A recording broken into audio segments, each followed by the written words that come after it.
அந்த பில்டிங் கான்ட்ராக்டை கூடிய சீக்கிரத்தில் முடிச்சே ஆகணும். 4 மாதத்தில் எப்படியா அதை முடிச்சே ஆகணும்.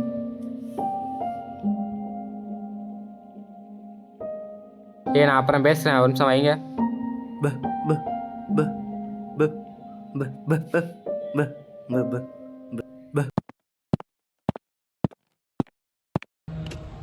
ஏண்டா எந்திரா, நீங்களே சாப்பாட்டு வழி இல்லாமல் இன்னொருத்தன் கையேந்திர நிலமையில இருக்கீங்க. நீ ஏன்டா அவங்களுக்குலாம் சாப்பாடு கொடுக்குறீங்க?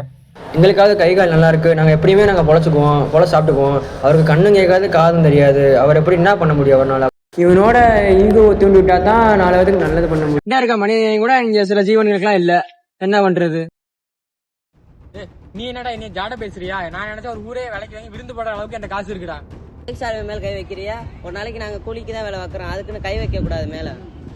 நாங்கள் காடு மேலாம் உழைச்சிட்டு வந்து டெய்லியும் ஒவ்வொரு மரம் நடுறோம். உங்களை லைஃப்பில் ஏதாச்சும் ஒரு மரம் நட்டுறீங்களா சார் நீங்கள்? நீ என்னடா என்ன சொல்றது? ஒரு மரம் நட்டி இவ்வளோ பேச்சு பேசுற? ஊருக்கு முழுக்க எனக்கு மரம் நடவும் தெரியும்.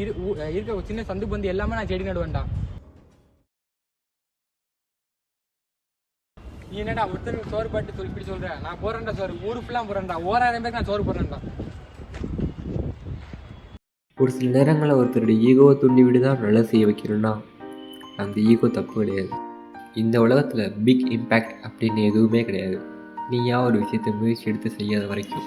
ஒரு குட்டி கதையோடு சொல்லணுன்னா, ஒருத்தன் ஒரு 4 மரத்தை நடுறான். அவனை பிடிக்காதவன் அவனுக்கு போட்டியாக ஒரு 8 மரத்தை நடுறான்.